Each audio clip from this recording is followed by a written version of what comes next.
Hey guys, and welcome to the second part of my AINAVI H6 Android head unit video. Now in the previous episode, I went through the entire breakdown of the unboxing and installation in my notorious 2020 Toyota Corolla. If you haven't seen that yet, I suggest checking it out before starting this one. So continuing on, I'll be going through my first impressions, basic usage and features, as well as my final thoughts of the H6. So let's get into it, shall we? Now here's actual video of me starting the AINAVI H6 for the very first time. I decided to leave the screen protector on until I was completely satisfied with the unit.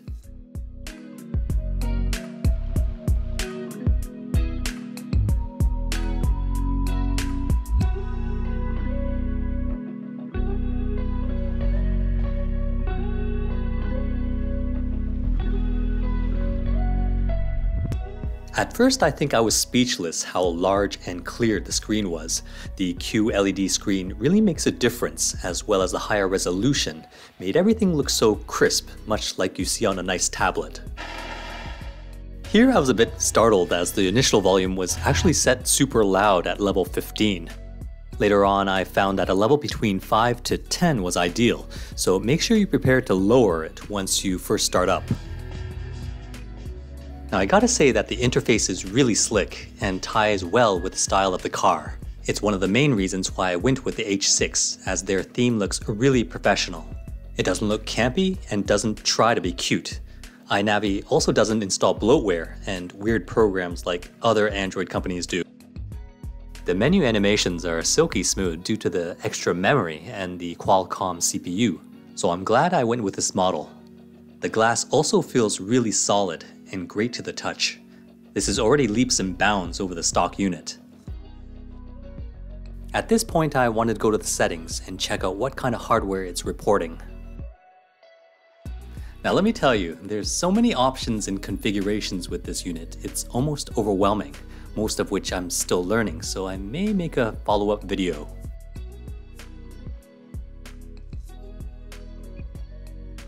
As you can see here, the configuration shows everything correctly as well as the versioning of every component. There's also a factory menu which allows more advanced options, however it is password protected. I'll mention it in this video's description. I also wanted to test out if this Android 12 OS is legit. One way is to find the developer's Easter egg every Android OS has. We can find that out by tapping where it says the Android version a couple of times. A splash screen or animation will show up unique to that Android version. This time it's Android 12, which is correct here with this mini clock you can interact with. Now I wanted to see if my original reverse camera works, which is one of my main goals in purchasing this brand. Well, as you can see, I had a bit of a hiccup, as I thought I connected the wires wrong. Then I remembered that AINAVI included some specific instructions how to properly configure it and get it going. The Toyota reverse camera is really substandard quality, even for a 2020 model. It's an analog camera. It must be set to NTSC. In the future, I'll be replacing it with a HD 360 view camera.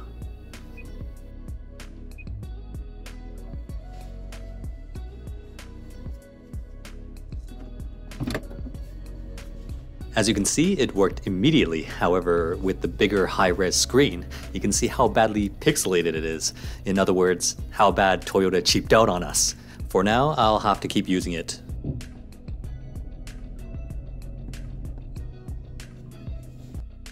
And now for the ultimate goal, getting wireless Android Auto set up. Most of the Android head units use a widely popular app called Z-Link, which is a licensed tech. Now without Z-Link, you wouldn't be able to get wired or wireless Android Auto and CarPlay. AINAVI includes the latest and upgradable version for you. When launched, you'll first encounter that previous activation screen. All you have to do is connect the H6 to your Wi-Fi and it will immediately register online for you. And also worth noting here, when connecting to Wi-Fi, you'll notice that the clock will automatically set to your region. With Z-Link, you also have the ability to mirror your phone to the screen, which is useful in such cases to quickly access things on your phone, but my main focus is to get Android Auto working. You'll need to turn on Bluetooth and connect to iNavi. And after a few seconds, my Google Maps and YouTube Music immediately shows up. At this point, I was pretty much speechless at the huge difference in quality compared to the original Toyota screen. Not only was the street names and fonts crisp, but by default the screen splits into two due to having so much space on the screen. Now of course I wanted to test out if the wheel controls worked, which right out of the box did. However, I found the previous and next buttons were reversed. I'll show you later how easy it was to correct this.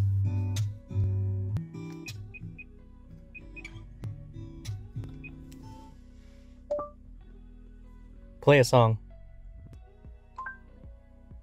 Sure, music on YouTube Music. Here you go. And yes, it can also load Android Auto automatically at startup, which I really loved having when I was using my previous CarLink Kit device on the original head unit. Now since AINAVI H6 runs on a completely functional Android system, it's just like a tablet. It can run any kind of app you download from the Play Store.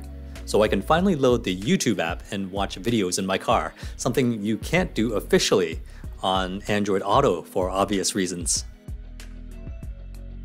So at this point of installation, I was super impressed with the H6. It has exceeded my expectations, and I've only begun to scratch the surface of what it can do.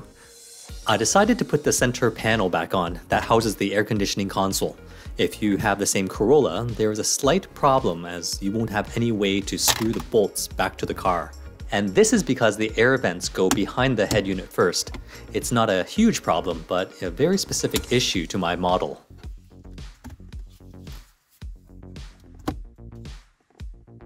Once all put together, this trim fits perfectly, combining everything into one seamless look, which is really quite awesome, especially for a larger size screen.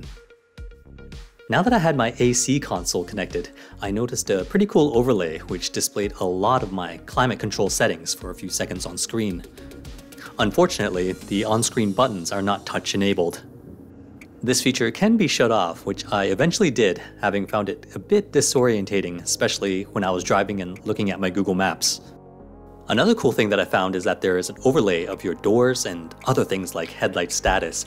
The H6 takes advantage of recognizing the digital signals of your car through iNavi's CAN bus decoder, which makes everything pretty much integrated without the nightmare of cutting and splicing of wires, which I originally thought. The sound processor is also great since the H6 has a plethora of paramedic options to choose from. Now if you're a true audio fan, this probably has every adjustment you would want. At this point I decided it was time to remove the screen protector. It checked all my basic requirements and really exceeded my expectations as a permanent replacement in my Corolla. Little did I know there was actually another screen protector underneath, which was quite surprising. A classy move by AINAVI. Now I decided to add all the wiring. I added the USB extensions as well as the wiring for the external microphone and SIM card. The H6 includes two USB connectors, one that can use the existing USB port on my car, and another I extended down to the glove compartment. I can now easily put a library of my music and movies on a flash drive, which is pretty useful for those long trips. On the large QLED screen, the H6 plays it all beautifully and smoothly with no problems at all.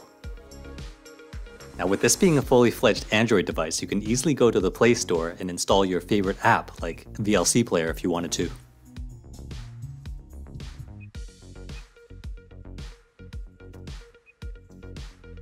And with having two USB connectors, I could probably leave the media drive connected all the time.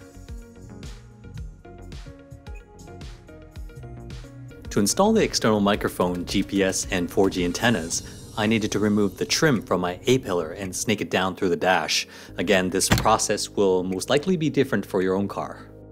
But please be mindful of placing these wires away from your airbags. Once all the wires are snaked through the center, connecting them to the H6 is pretty much straightforward. Now at this point, the wires can get a little bit messy. I used a lot of mini zip ties to strap down the wires since they can make a lot of noise due to the car vibrations. The GPS really does activate a lot of the functionality to the H6, especially the native apps like Waze, Google Maps, also the screen speedometer, which uses the satellites instead of the car's onboard data. Now, if you do want to use the Android system on the go, instead of connecting to Android Auto, you most likely need access to the internet. The H6 is actually equipped with an external micro SIM card slot with 4G antennas. Another option is to turn your phone into a mobile Wi-Fi hotspot and configure the H6 to connect to your phone for internet. Now guys, I would like to go through some of the features and some recommendations having used the H6 for a while now. Perhaps answering some questions you may have and helping out new H6 owners with their setup.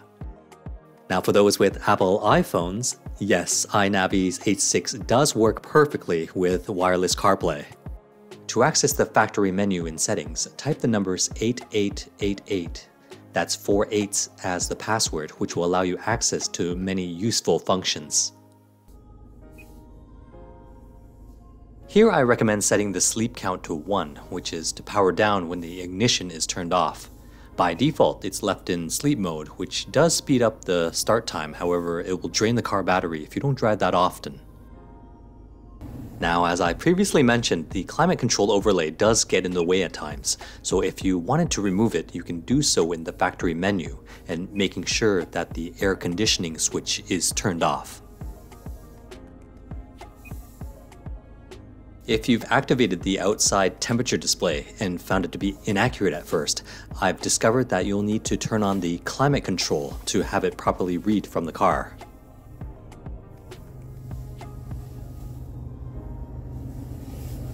I did find my touchscreen was a bit off the mark.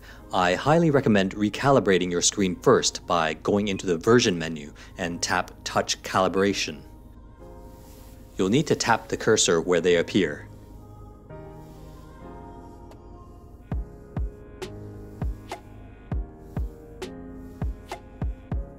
And now you should be good to go.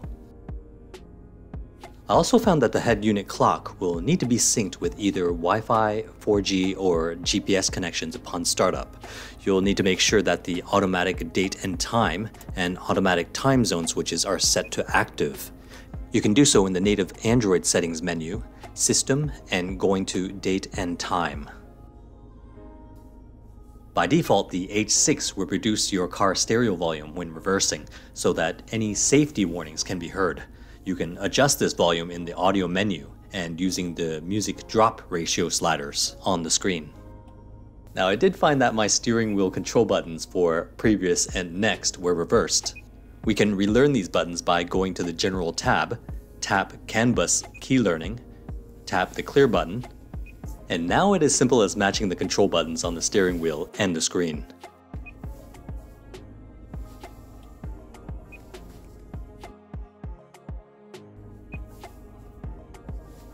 And now tap the save button to save the changes.